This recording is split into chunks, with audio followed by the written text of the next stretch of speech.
Coming to you live from the JRE Tobacco Aladino Mobile Studios, it's the Cigar Pulpit.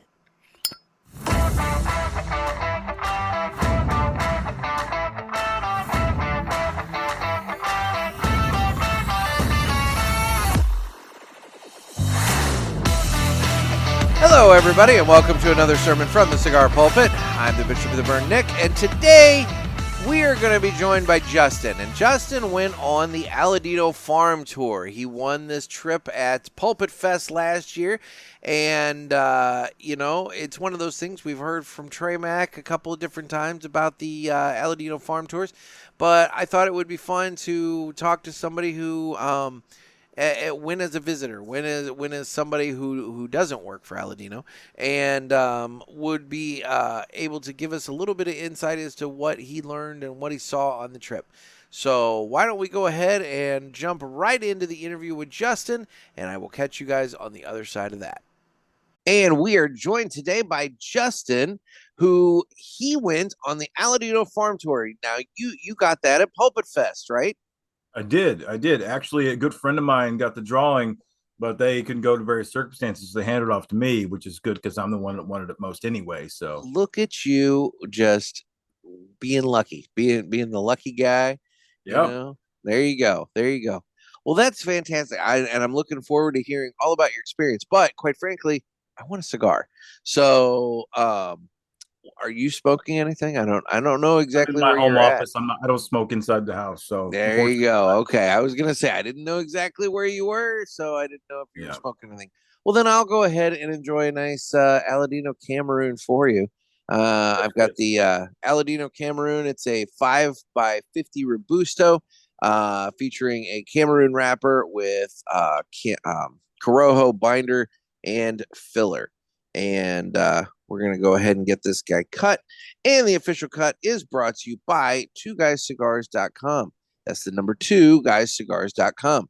Two Guys have been around for 40 years, and they are the trusted name in the cigar industry. Everybody knows Two Guys, but if you don't, please give them a try. You won't be sorry. Family owned and operated, 2guyscigars.com does the very best to provide a great selection, fair prices, and excellent customer service. So head on over to 2guyscigars.com for your next cigar purchase and tell them that the Cigar Pulpit sent you. And remember, that's the number 2guyscigars.com. And with that, it's time to go ahead and cut my cigar. Normally, I would play the greatest commercial that you've ever heard while I light the cigar. But since I have somebody here to talk to, I will just light while they talk. So Justin, let's talk about the trip, man, because I'm dying to hear. I always hear Trey Mack's perspective of the trips, and that's fine, but he works for Aladino, I want to know the visitor's perspective of this trip. And so let's go into it a little bit. So you win this trip. Let's start with the prep. Like what all did you have to do to prep to get ready to go on this far? And how long was the trip? Oh, the trip was 2.5 days of being down there. 3.5 days of travel, my experience. But for prep, I work for Ken at Ash and Ale. So he had gone, a little over a year ago. So I'd been hearing about it. So the first thing I did when I got the trip was I started picking his brain. Like, tell me this. Probably annoyed the crap out of the guy. But I just tried to fill my head with what to expect so I could get down there and make the most of the opportunity to learn, what to ask, what's it going to be like. More of that stuff, So as far as prep for getting ready, it was just put on my jeans and my boots and get on the plane. Okay. Now, in terms of the plane, you're based there in the eastern coast of Florida. What's travel like? Like you flying out of Miami? So I went out of Orlando to Miami and then to Honduras, but I had a horrible experience. For some reason that day, February 19th. What is it with everybody going to South America and having horrible travel experiences? No, South America was great. It was America that was bad, namely the president of America. Yeah. Dude decided to fly into Miami at the exact same time as me. Oh, no. So when Air Force One lands, yeah. That kind of like, are screws you up. a Trump fan? Well, not today. That screws up a lot of air travel when Air Force One is coming in. So I'm texting the rest of the group on WhatsApp. They're already on the plane ready. They delayed it a little bit, but not enough. I'm shitting bricks the whole time. Like, I've been waiting forever for this trip. Come on, Trump. What the hell? So I get down there. I missed the plane by like 5 minutes. Oh God. So I'm talking to American, seeing what they can do. It was like, well, we can give you a standby to the other airport on the other side of Honduras. I'm like, well, shit, what good's that gonna do me? How far away is that? Yeah. Now here's a cool story. I get on the horn with because Vivian Eiroa, she was, managing all of us and making sure we got there. So she's like, well, that's on the other side of the country. So she starts looking up all these airlines that I've never heard of, and she finds me a flight to go from that airport over the airport I was supposed to go to that same night. Oh, that's good. Otherwise, I'm going to stay in a hotel and wait till the next day and miss half the trip and just be, Which would have been, I mean, at that point, if you're missing that much, I mean, my God, is it worth making all that travel and everything else to do that? Yeah. The first day was the farm day, so I would have missed my favorite part. Yeah. Yeah. But credit to Vivian, she got me the flight over there, so I made it. I would end up at the end of the day because they had a longer bus ride versus I got a private driver who drove like a friggin' maniac. It was awesome. I only got there like 3.5 hours late. Oh, well, that's not too bad in the grand scheme of things. Yeah. Nerve-wracking.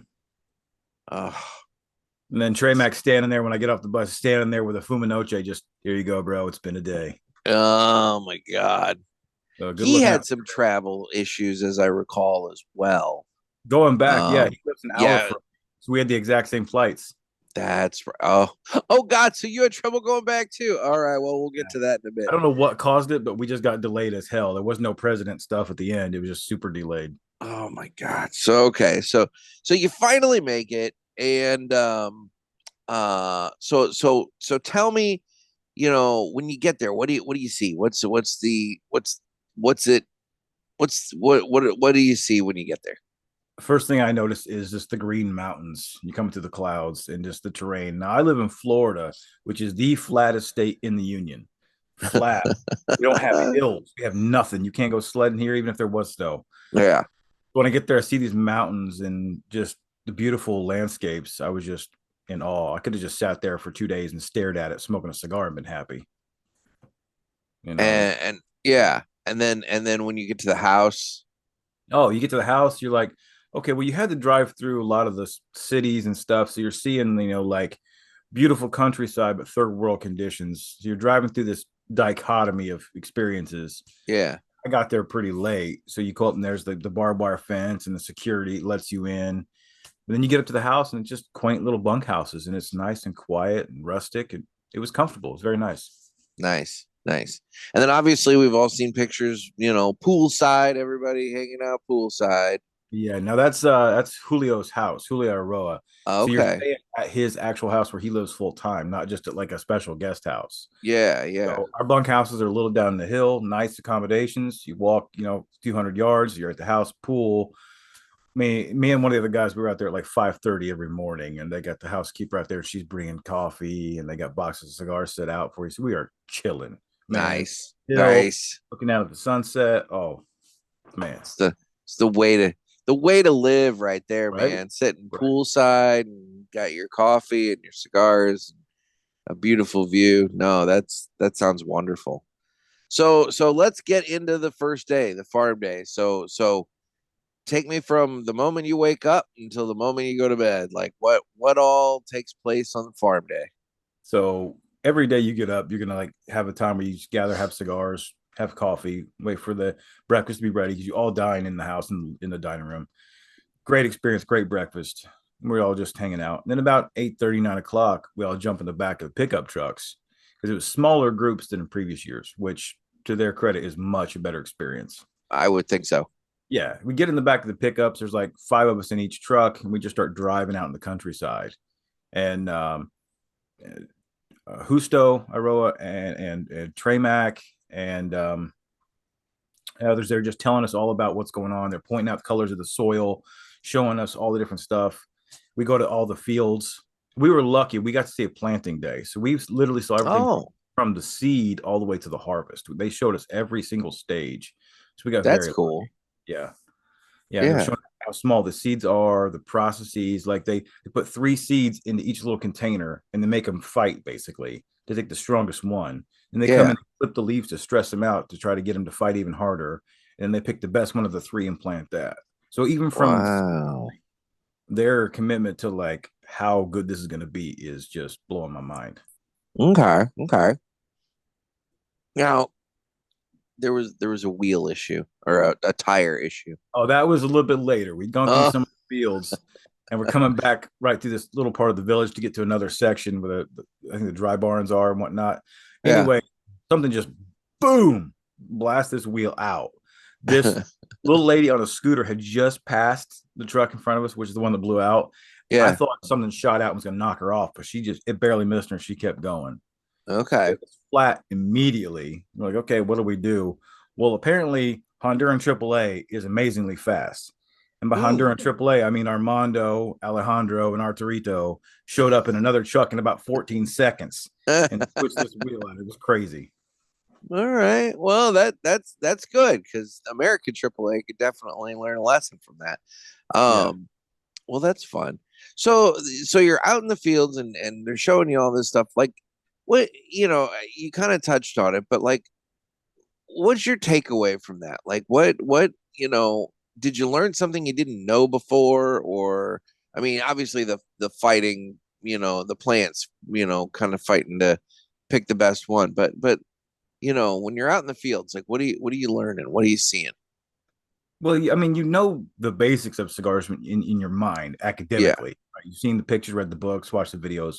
But when you go see it done in front of you, then you see how meticulous that an organization can be and actually the work behind just the information, it changes the game for you. It's not that I didn't know how tobacco grows, but to see how they do it and the care and how they organize the plants to make sure there's no cross pollination and there's this and that. And they have the individual drip irrigation lines that are numbered and they lay them out in order and they're just so precise. You're just like a whole nother level to it. It's the heart behind it.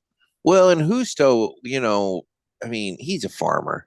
Let's be real. Like some of these manufacturers, I would classify as businessmen, and then there's Justo, which I'm not saying he's not a businessman, but he's a farmer at heart, and so he had to have been just geeking out, showing you guys everything out there. Oh, you could tell when you got there, he was more about farming. Business was secondary. He's good at it, but that was clearly secondarily to his passion. Yeah. Interesting. So then, okay, you go out in the trucks, you see all this stuff. What else takes place on this first day? So we're going through the fields, they're pointing out the different soils, how they rotate, that can determine the flavor of the elements that are in it. We see the different heights of plants. We're walking through. We get to sit on the tractor, watch them plant. We go from there to the dry barns. We get to visit the oldest, as far as I know, it's the oldest still standing drying barn in its Cuban style. It was built in the 60s, apparently. Okay. But they're angled, apparently, I learned this, they're angled inside with their beams to withstand hurricanes. But they've switched now to American style, which go straight up and down, so you get more volume in them. Okay. Okay. That is cool. Now let me back up just 1 second when we're talking about the different tobaccos. Now obviously at the Aladino Farm, they grow different tobacco types. Obviously, they're big into Corojo. But I'm smoking the Cameroon right now, and that's a different, type of tobacco. Did they show you like different types of tobacco? And if so, like, is there any sort of like physical difference that you could see, and determine like, oh, this is this and this is this, or they showed us a lot of different types, and my impression is if you're not like there every day looking at the different kinds, you would never know the difference. It's a leaf. Yeah. It's a leaf. It's a leaf. It's a leaf. They know what the seed is. Okay. You probably point out really small, tiny little details, but it'd be lost on me. And speaking of them growing all the different types of tobacco, when we got to talk to Julio later that day, he told us that they do everything in house except for one thing, and it's they import a San Andreas wrapper because that has to be grown in that location. Ah, okay. Everything Okay. else, everything else they do there, and it's the only Interesting. Interesting. Okay. All right. So you go to the drying barns and seen that and everything. So then what happened after that? Let's see. We went to the drying barns, and then we went into just different areas of how they hang them, how they stack the pilons, how they rotate them every so many times. You know, they stacking them, they're moistening them, so it's hot and moist. It's Yeah. like big. Yeah, I don't want to say that. It's a big, smelly, moist tobacco pocket, and Almost I'll just say so it has elements similar to like a compost pile. yes, yes. Yeah. Only Yeah. it's like all from tobacco, so you like get that familiar sweet tobacco-ness that you love with this weird like, what's that? Yeah. Yeah. Well, it's burning off all the ammonia and everything else. Yeah, so they're Yeah. stacking all this stuff, and there's a lot of brands that'll tell you like, oh, we're fermented this many times or whatever like this. But by the time they get done doing their stacking and they're tagging all these, it's intricate. They've got numbers and tags, and And my they're God, that's so much work 25 rotating those things. fermentations. According to Hustos, 25 on Okay. all tobacco before they even start making a cigar with it. That's crazy. So you watched, were they rotating any at the time you were there? Did you get to see Yeah, them? yeah. And there's The guys amount, moistening them and laying them in, and it was I very mean, nice looking. It wasn't just a pile; they were nice stacks. I've spoken with a gentleman who helped do that one time, and he said that it is the most back-breaking labor, like rotating those things. It's so much work, to do that, and because not only is it heavy and everything else, but also on top of that, you got to do it so precisely. Yeah, well, they do a lot by hand. Like a hand, you can pull it out and hold it. It only weighs like 2 or 3 pounds. Yeah, But there's like hundreds of them in each of these piles. but that's my point. It's like, all individually weaving and putting them in there. It's not like you yeah, just, yeah, but still, it's that's monotonous. That's what I would put it. Monotonous, wow. Okay, but worth it. Worth it. yeah. Speaking of the ammonia, like apparently Julio invented this cool room next to that where these two big paddle wheel things where they just strap all the hands of tobacco after they've been fermented on these things, and they just get Uh-huh. wrapped around this big filters pulling out all the ammonia. And we walked into there, man, it'll clear you out. Mm. Interesting. So then from there, how's the rest of the day go? Well, we pretty much by 2 or 3 are back at the compound, just chance to just talk with Husto, Vivian, the rest of the family, and chill, have cigars, swim if we wanted So to. they're getting you done at a fairly early point Yeah, in the day. It's not like very this is educational, going but to also like, leisurely. It's not like you're just like trying to pack it all in. yeah. They wanted you to get there and enjoy and like network, and so Okay. that was cool, and the food was great. I was gonna say we're getting dinner time here. And it was all like ethnic food, like stuff you'd have culturally Yeah. appropriate, delicious, absolutely delicious. Okay. So you're smoking cigars. I mean, are you getting the I don't want to say standard fare, but like, are you getting anything special, or are you getting some stuff that we've all had, or The what first day was what do you get? fairly normal. They did have a Yeah. box of my favorite, which is the Corojo Reserva, so I was smoking those. Yeah. Um, I mean, all the Aladino stuff is good, but we didn't have anything really exclusive the first day. And now Okay. the guys were very, very not so subtly hinting at the number 4 and how like, oh man, number 4s would be so great right now. That'd be amazing. No. Which is the small of the Yeah, but why you get a dry bag? Like, come we on, were just man. we were more You're like bring it back out because it had been not produced in a while. Like you should bring those true. back. Everybody loves those. And Husto was like, okay, well, I don't know, we'll see. So it's the next day we got into all the exclusive stuff, and the number 4s maybe made an appearance. Okay, okay. So then that's day one. Is there anything else you want to tack on to day one? Add that I maybe didn't ask about. We stayed up till like 10 or 11 at night, all just chilling. They were bringing us out mojitos and whatnot. And that was just a good day chilling. I don't think it's appropriate to talk about the conversations that few of us had. Trey Mac. Um, we had a lot of business planning going on around the combination of the food and adult entertainment industries. It was very Oh my interesting. God, of course you did. Yeah. Uh Trey Mac. Um, all right. So day two. What does day two bring? So day two, we're up again early. A few of us coffee, cigars, beautiful day, breakfast, and then they take us down to the factory. So this is Okay. actually, I can literally look down on top of the roof of the factory from the house we're sitting at. So we didn't have to drive anywhere. It's literally right there. Yeah. Take us down there, and they take us through how they make the boxes, every step of them, how they put the artwork on and label them, cut them, sand them, everything. And they show us even how you put the little like I've been hinges. told about the box factory. It's impressive and it's efficient. And they have standards even on the boxes. Like they'll turn away a bad cigar, but Yeah. a box, even if it looks a little bit off, it goes back. They have a whole QA people just for the box. Interesting. Nice. Well, I think what I was told more specifically was about some of the girls working at the box factory, but um I mean, come on, I'm a happily engaged man. I'm not going to comment on there you go. That's a the you and right Trey Matt conversation. that is the right answer right In there. case she wants to listen to this podcast, I just want to make sure. That is the right answer. There you go. So okay. So well, no, and that's the thing. The boxes, that caused a lot of issue for folks after COVID. A lot of companies had issues, getting boxes, in a post-COVID world, like right away, because they had to manufacture them and whatnot. And a lot of companies, they outsource that's one of the aspects they outsource, and so it's good that Aladino does it on site there. That's interesting. Now, were you able to smoke in the box room? Because that's you could smoke everywhere.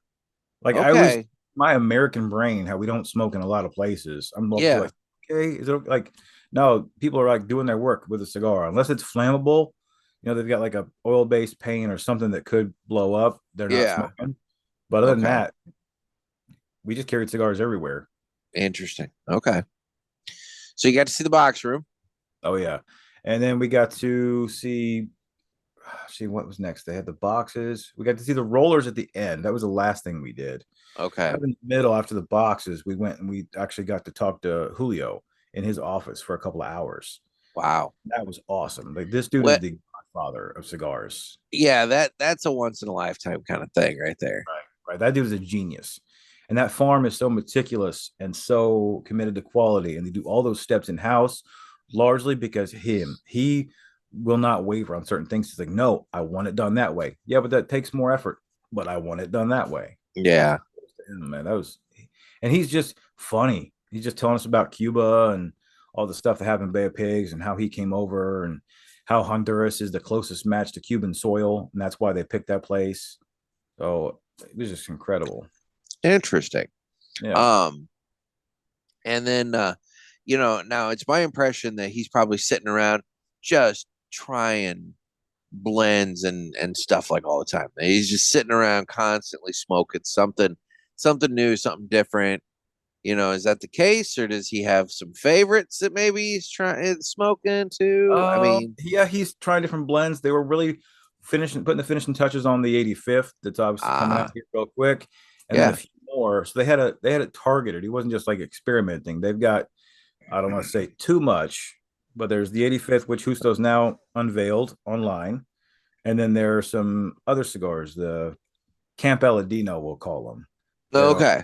Special blends that are coming out to what they call farm shops. Yeah. A shop where somebody's been to the farm, they're gonna be able to have them there. And let me tell you what, they are amazing. There's 3 of them. One of them is the current strongest cigar they make, I believe. It's stronger than the Fuma. Okay. They were delicious, but they're in his office. That's when all the exclusive stuff that's not available everybody else. That's when it came out under. Okay. There's no smuggling at home. Did you get to try any of that? Oh, I tried all of it. It was all okay. All right. I didn't know if this was like he's sitting there smoking it, just like, haha, look what I've got, or is that'd be terrible. So okay, so you get to pick Julio's brain. I mean, like that. Okay, I'm gonna ask a question. you don't have to answer, but I'm going to ask it. So you're sitting there in a room full of people, and you're sitting there with Julio. And obviously, some people are going to ask you questions. Did anybody ask a question that it was just like, that was particularly dumb? Not really. That's good, because I find when I'm with people and we're doing a Q&A type thing, there's always somebody that asks at least one question that's like, really? What prompted you to ask that? I'm just trying to think of what you'd ask Julio. That'd be a stupid question and why you would do it. Like, what's your favorite color? Well, it's yellow, but shut up. You're wasting our time. I don't know. I asked him, I said, so do you have any secrets left you haven't talked to Justo yet? And he's like, yes, hard work. But all seriousness, Justo busts his ass. So yeah, that's funny as shit. But see, he's the dad. He can make those jokes. Yeah, he can. Oh, he's still kicking. Don't let me lie to you. He's 87. He's still kicking. Yeah. Before everybody's down the hill in his little like scooter thing, he is on the ball. I love it. I love it. So, okay. So from there, that's when you went to the roller room. Yes. And after that, we went over to see all the cigar rolling and all the steps. And there's a lot of steps involved in that. It's not just pull some tobacco in and roll it up. They have people checking everything. And so I forgot to mention this. Once they bring the tobacco down out of the barns, it's hung, it's dried, it's turned brown, it's fermenting, it's getting ready to go through the process. From that point on, it's almost exclusively touched by women until it's rolled. Because that's like which leaves are for wrappers and fillers and binder and all that stuff, and by the structure of it. And man hands are just too strong. Like we wouldn't even know. We would just be like looking at it and we'd tear it apart. So they use more delicate, nimble hands to look at it all. And then if they have to pull a vein out, and those ladies are making the decisions, okay, they're stacking in the piles of which it's going to be. After that, the only time men touch it again is like when they're stacking the pylons, and they're moistening it a little bit, or to be rolled. So after this, it's all real delicate stuff. And then they're bringing it back in after it's, fermented and all that. And then there's ladies there again, unfurling it and making sure which one's which. And then they distribute that to all the people at the desks who are doing the rolling and whatnot. And then there can be male rollers and female rollers after that. We're not in the delicate part anymore, Now, the super skilled labor, the people who are really trained, and they have like the front of the class are the best rollers, the furthest back are the newest rollers, and they have to try out to Julio directly. Like he will judge them and like say if they pass or not. So oh my gosh, talk about pressure. Yeah, they'll roll the cigar and bring it to him, and he'll like chop it open and look through it all. It's crazy. Wow. No, that's but you know what? It's one of those. It's pressure, but at the same time, I mean, like, if you're a roller, if that's something you're interested in doing, then my God, what kind of education are you getting? It's like you're getting some top flight, training right there. Yeah, and they were so fast. Like they let us roll the cigars, right? And I rolled a cigar, ended up coming out looking like a cigar, but it took me so long. She's like, I could have done 7 of them by now. Like babysitting a toddler. This lady showed me how to do it, and I'm just like, like helping your mom bake cookies when you're 4. Yeah. It was ridiculous. Did you smoke it? Not yet. I've had it in my humidor, just chilling. Probably a couple more weeks, and then I'll smoke it. You think it'll smoke? I think so. Yeah. So. Okay. All right. I mean, I've never done it, so I freely admit, I'm impressed, and when I'm sitting here thinking like, I don't know if my first attempt would be one that would be smokable. I wish almost I had done this outside and had the foresight, because then I could have smoked that. Well, we'll have to revisit the issue. Such is life, or you can just hang on to it for PulpitFest. That'd be a while, but yeah, I could. It would be a while, but get a little bit more age on it, whatever. Yeah. I mean, doesn't hurt anything. Interesting. So okay, so from the rolling room, where do you go from there? Well, the rolling room kind of like had multiple rooms attached to it with these clear windows. So it was one big cigar manufacturing department. And they had a lot of cool stuff. There was after they get rolled, every single cigar is brought to a guy who's doing a draw test. He's got this little machine that's like sucking air through with a little tube in the end, and he's just putting each cigar in there, making sure it hits the right number pressure. And as it comes out, every single cigar that they put out, like he's not just like 2 of them a batch. Yeah. Talk about monotonous work. No, but it's important work. I mean, my God, as I'm sitting here smoking this camera, I'm about, halfway through it or so. I mean, the draw and it's been amazing. So I appreciate his effort. And then they go to a guy at this big or a couple of guys at this desk where they're separating them by color, because even though they're the same blend, the same wrapper and everything else, they want to make sure the boxes are aesthetically pleasing to the customer. And that's something that people don't realize happens is that, the wrapper leaves, it might all be wrapper, but just like your leaves on your tree, they might be various shades of different of brown in this case. You have some that are lighter, some that are darker, and they're subtle, differences. It's not like you can, you say, oh, this one's a Maduro and this one's, a Connecticut, I'm just using those as in terms of shade colors. But when you put them all together, you can be like, that one's a little lighter than that one. That one's a little darker than that one, and and all that. And so people don't realize that all that color sorting takes place. Oh yeah, because when you buy a box, somebody's going to spend $200 to $300, $400 on a box. You want it to look nice because it's a classy purchase. I've seen some boxes from some brands where they come out and there's all kinds of shades in the box. Intentionally, Yeah. No, but it definitely is a different look. You're like, huh? Wonder what's the difference. I wonder, and so now it's got me thinking. It's like, man, what would happen if you were to buy, like, let's say, four boxes of one specific type of Aladino, and you crack all four of them open at the same time. Are we able to see any sort of slight color variance? Whatever. Sure. I would think so. On the table, you can see them all mixed together, and you're like, oh yeah, get the light ones out and the dark ones out. You can see it. Yeah.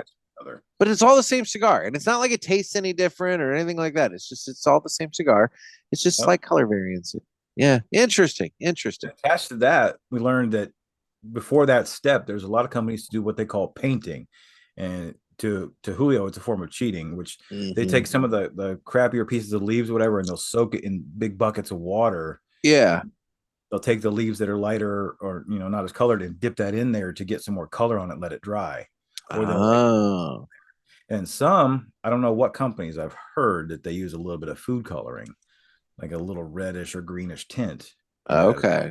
Then that would make that'd be the only part that would be unnatural, is if they use okay.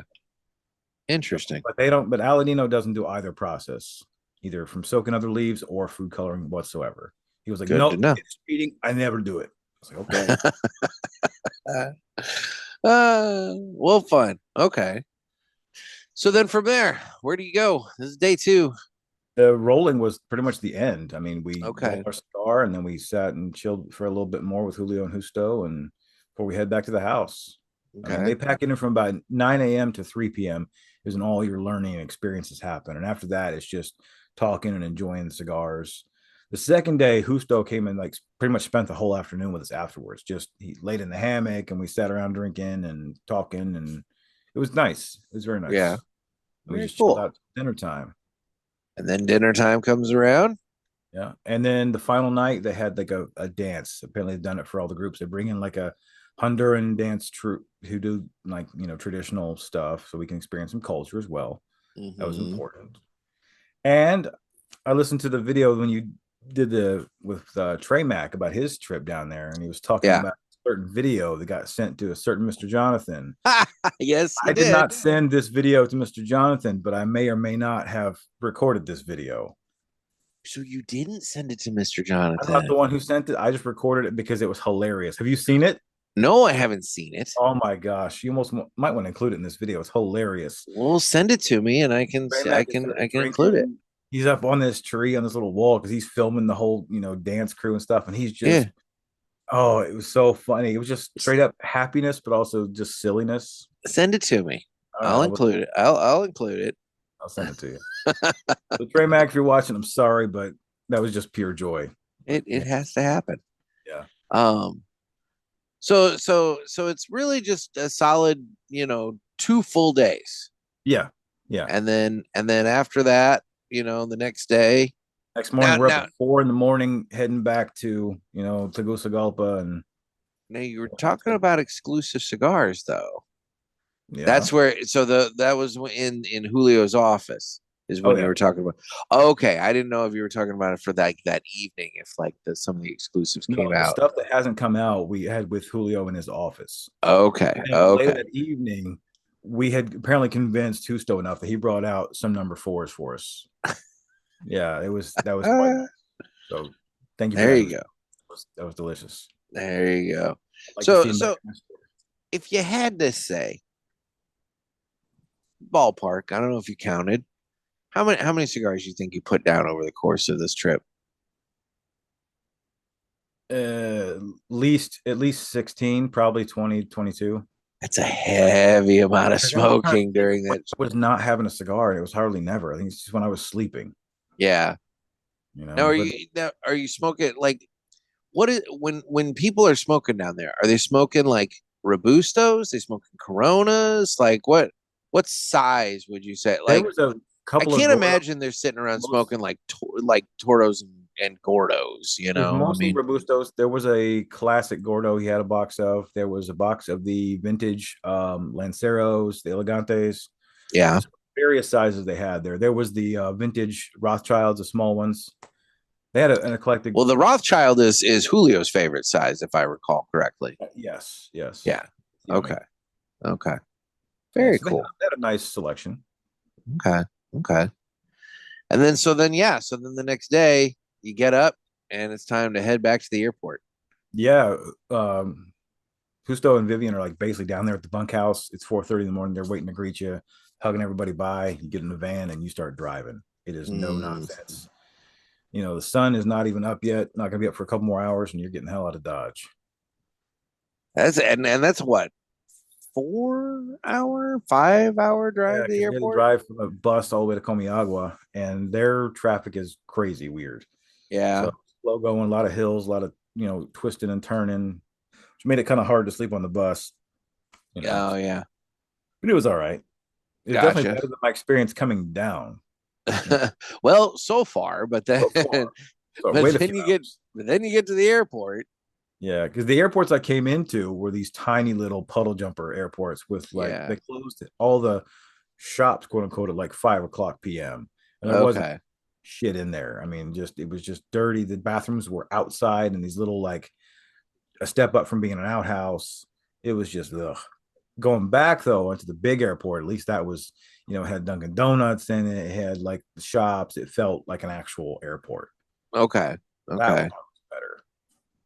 Then but like 5 hours. So I was gonna say, then you said you had some travel issues coming back. We don't know why those were delayed. They just were. Yeah. We were supposed to leave, like 11 in the morning. We didn't leave that airport till like 4 in the afternoon. Oh my gosh. Yeah. So like we flew from there to Miami to Orlando. Getting a plane in Miami, we didn't board a plane till like 10 o'clock at night in Miami. Now, how long of a flight is that from Honduras to Miami? Honduras to Miami, I want to say was like 2.5 hours. Like that's not bad at all. Wasn't that bad because he goes like straight across the Gulf. Yeah. And then obviously Miami to Orlando was only like 48. That's nothing. Yeah, I would say that's up and down. That's like me flying from here to Chicago. It's like you're in the airport getting to the plane and getting boarded and everything longer than you're actually in the air. Yeah, they get to maximum altitude. There's barely enough time for the stewardess to bring around the peanuts, and then it's okay. We're beginning our descent. Up here. Mm-hmm. I'm sure if the halfway point, you can still look back and see Orlando, and then look in front of you and see Miami. Because all right. So overall, give me your overall impression of the trip. Give me, top thing you felt you learned, maybe some of the things that surprised you, impressions you had going down there that maybe the trip cemented or proved incorrect, things like that. Well, first of all, 10 out of 10 would recommend. I want to go back. Like, I wouldn't change a thing. I want to go back. It's incredible. If you get the opportunity to go. Do not pass this up. Go. As far as things that I learned, the farm tour for me was, I loved all of it. I loved the farm more than the factory, if I'm being honest. Just seeing how they grow it and take care of the crops. I mean, I'm from farm country up in Indiana originally, so that meant a lot to me how they just are so particular, and then in the dry barns and how they are, sorting it out. That part to me, just being a part of it versus just knowing about it in a book or a picture, just really sank it home. And then when you're talking to Julio and you're finding out that they don't cut any corners, right? They do every step in house if they can. Just like there are cigars I like out there more or less than Aladinos. There's a lot of brands I do like. I'm never going to smoke just one brand. As far as like a brand that I'm a fan of, like a fanboy maybe now, Aladino, their quality, like they're badasses. They're badasses. Okay. No, Trey Max always talked about how the farm tour really like cements it for people and really like drives it home and it adds so much more to the experience knowing that. So yeah, and then just all things they do, like before they leave the factory, I forgot to mention this part. They go into a flash freezer to make sure that there were any beetles in your cigars, that they're all killed. Yeah. That's crucial because I've heard horror stories about whole humidors being ruined, right? And then the fact that you like, okay, 99% of the companies don't do these things. Yeah. Come on, guys. You gotta. So I props to Aladino for doing everything they can. They care about the end guy smoking the cigar. Well, that's good. That's good. Yeah, you gotta. Yeah. The other thing I always hear is that after you take one of these tours, you really appreciate the price of the cigar. When you think about, all the amount of effort and work that goes into it, and then, you're buying a cigar and it's like, between $8 and $12, and everything. It's like, really, it's only that cheap when you learn everything that goes into it. The amount of time it takes to produce it, the amount of labor, people involved. I mean, there were hundreds of people involved in each of these cigars. Yeah.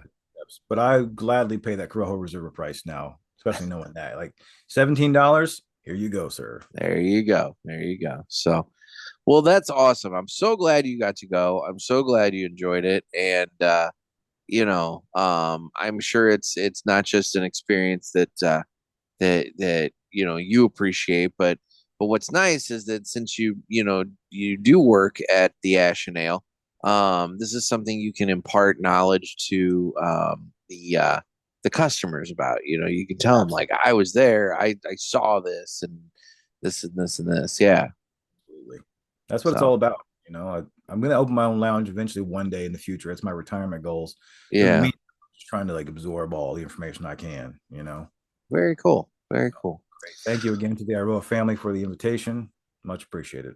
Yeah, that's awesome. And I will say, just like Justin got to go on the Aladino Farm trip through PulpitFest last year, the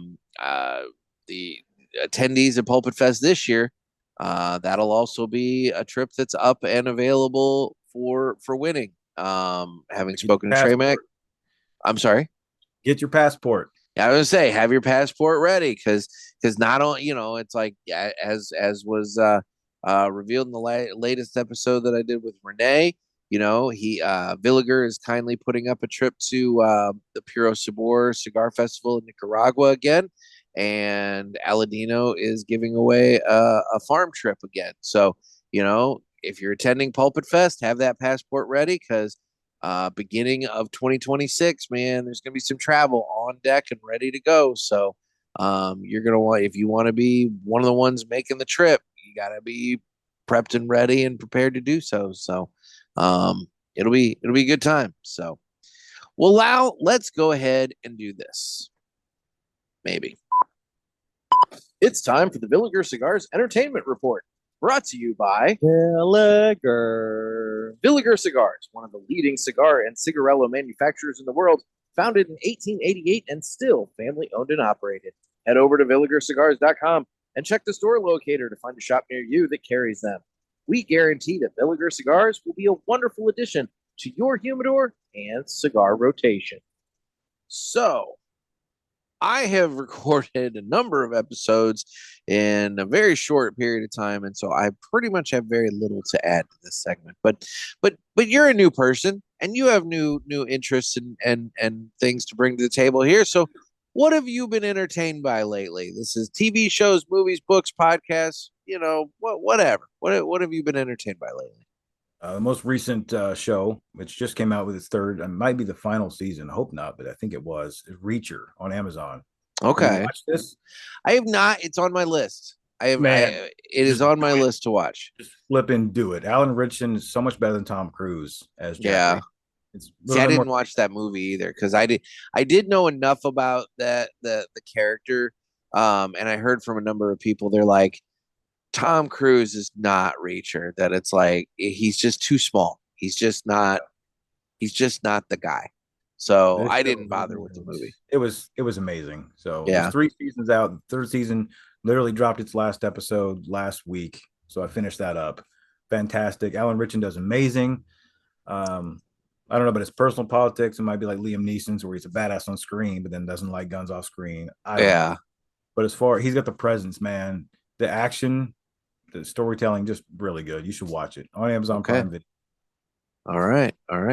What else have you been watching? Anything else caught your eye? Work a lot. So what else I'm watching? There's a lot of shows I need to watch that I have. Yeah.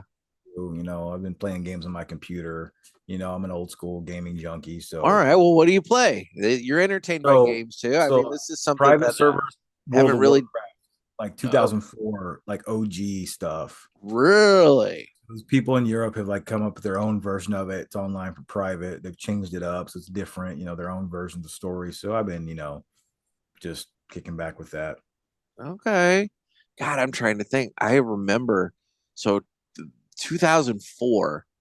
I would have been working at the computer lab at college, but prior to that, like 2000, ended 2002 into 2003, I was working at GameStop, and man, World of Warcraft was just like the biggest fucking thing on the planet at that point. Most popular video game. It was, oh my God, it was great. Every time we had an expansion come out, it was just insane with people coming in buying that and whatever. And the last semester I was in college, I was living with a buddy and his brother, was just, I mean, straight up addicted to that game. Like the only time I ever saw Todd is when he was sitting at the computer playing. Otherwise he was sleeping or, I didn't see him. He was out, he was doing something. But the only time I ever physically saw Todd, he was sitting at the computer playing that game. Yeah, and he would to that game. Dude, he would have it running when he wasn't there so that he was farming something or whatever. I mean, it was just crazy the amount of effort and hours and time he was putting into that game. Yeah, it's insane. I just do it for fun here and there when I got time to start. Damn. Oh, and last month I played the new-ish Indiana Jones game.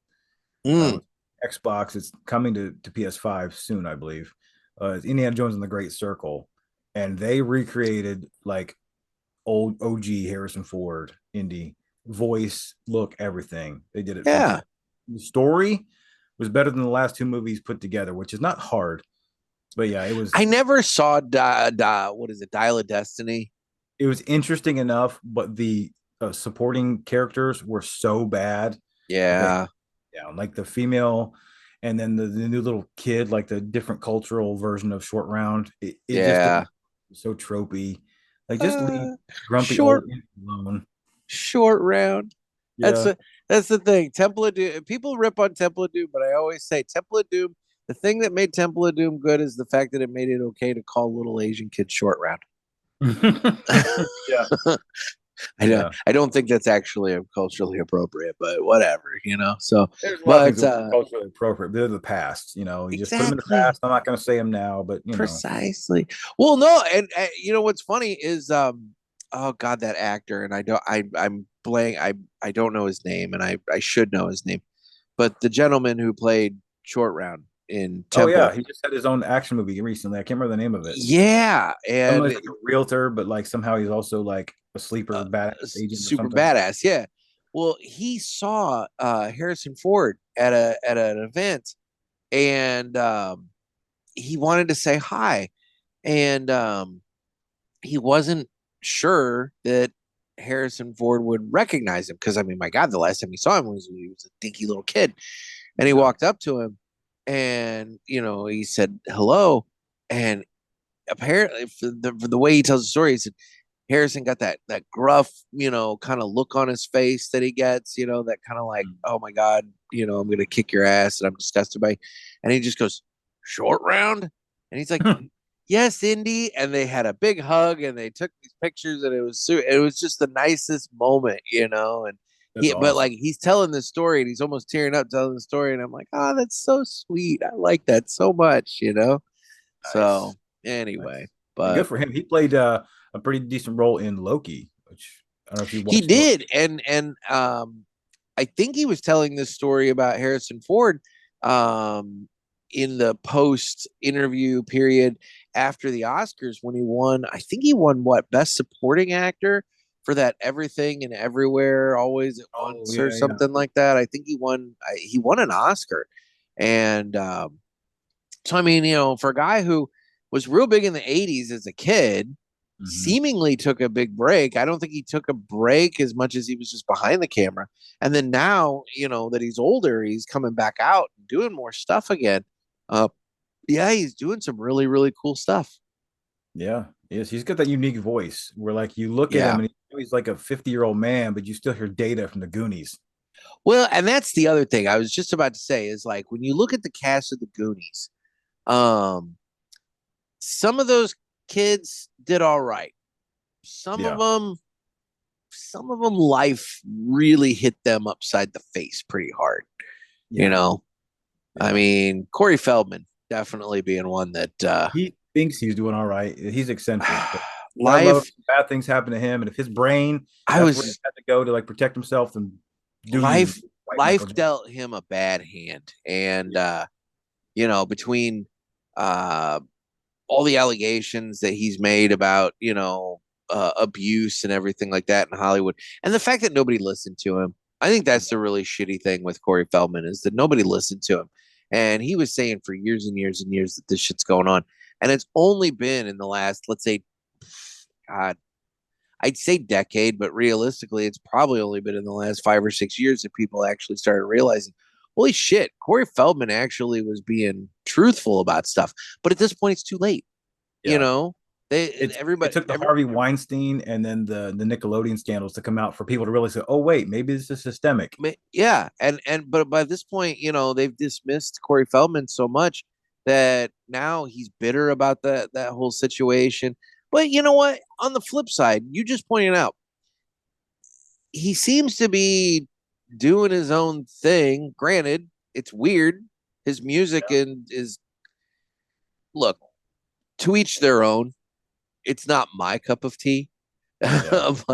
but on the flip side, he seems to be having fun. And I guess there's something to be said about that. He's out there living and having fun. So He didn't become Thanos or Samwise like his other fellow Goonies, but he's doing something. true. He's that's true. That's what I was, and you nailed it. It's like some of the Goonies did well. Some of the Goonies, not so much, but whatever Chunk happened to the wasn't in fat the one? Truffle Shuffle. I was gonna say, whatever happened to the Truffle Shuffle kid? I Hmm. don't know. I don't know. I have to look that up, honestly. I was gonna say that's something to look. All right, parishioners, look that up. What happened to the Truffle Shuffle kid? Um. Anyway, well, dude, I really do appreciate your time today. You and I have been trying to make this happen for a little while, and We're busy um, dudes. between life and all kinds of shit going, and quite frankly, you and I both forgot one day. Like literally, we both forgot. Like, oh shit, we had this scheduled, and like the next day, you're like, I think I forgot. And I was like, I think I fucking forgot too. So, yeah. So realistically, we've been trying to make this happen, but I really appreciate it. I'm so glad you had a wonderful time, and you know, thanks for taking time out to tell everybody about it today. Of course. Thanks for hosting the Cigar Pulpit, which brought us PulpitFest, which then brought me to Honduras with the Aladino factory. So I mean, largely you're thanking me, but it's thanks to you. So there you go. It's not thanks to me. I did one thing. I mean, really, dude, realistically, you got to thank Tremac and the Eiroas, and then from there, you got to thank the folks at One that gave you the trip. Like give them a shout out here real quick, because big shout out to the Suches, Tom and Susan, great friends, Indiana like myself, Colts fans, and just great people. Boy, that's a lonely existence these days. Yeah. We had our. Imagine it's like Patriots fans too. Like, oh, we were amazing back in the 2000s, right? Yeah, and then the cliff. We've also been Steelers fans for decades, right? Remember back in the 70s when we whooped everybody's ass? I mean, at least you have a team. I mean, Kroenke took mine away in the middle of the night, and in the process, shat all over me and my town. So such is life. I mean, I had season tickets until that very last season they were in St. Louis, because the writing was on the wall, and I was just like, I'm not going to support this, whatever. But such is life. So anyway, well, dude, seriously, thank you so much for taking time out. I appreciate it. My pleasure. Thanks for having me, bro.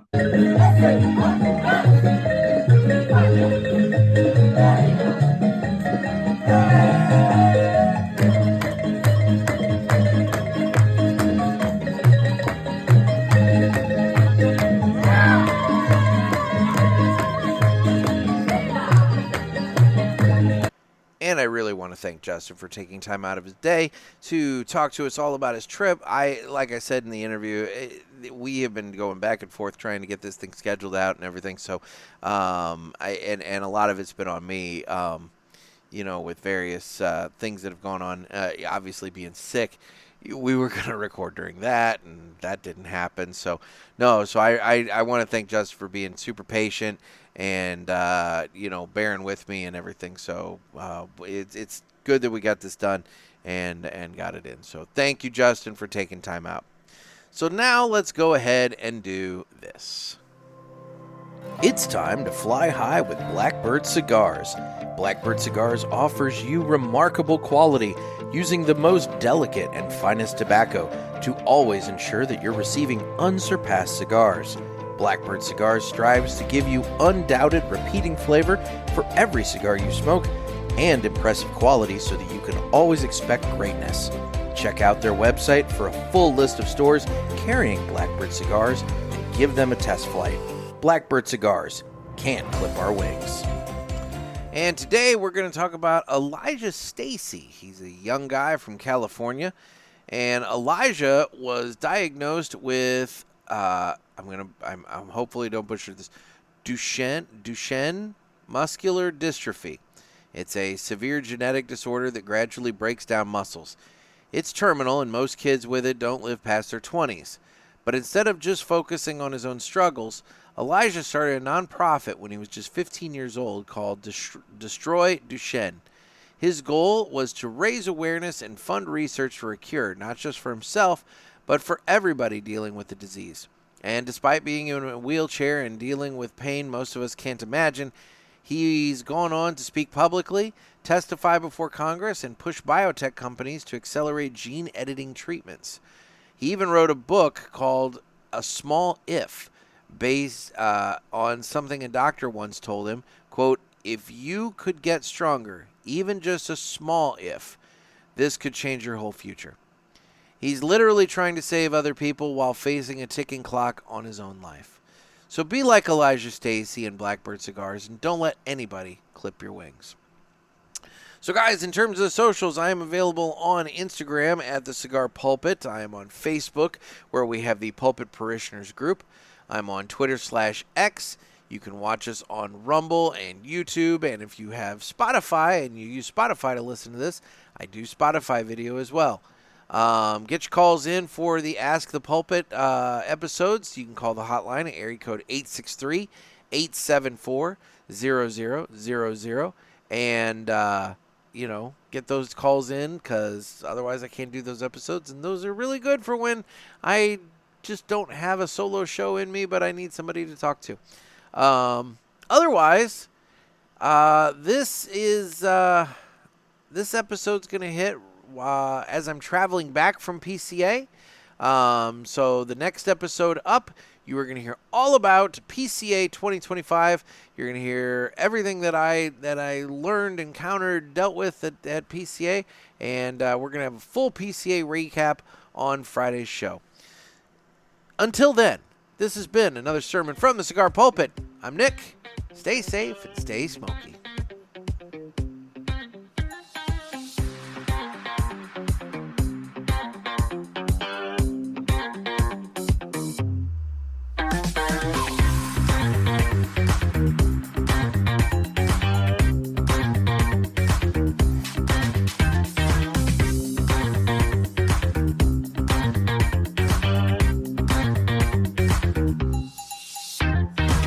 Oh, and for you podcast listeners, if you head on over to the YouTube or Rumble and you watch this show, you'll see that little video of Trey Mac dancing after the interview with Justin. So, little prompt, little tease for you to go and check out the video portion.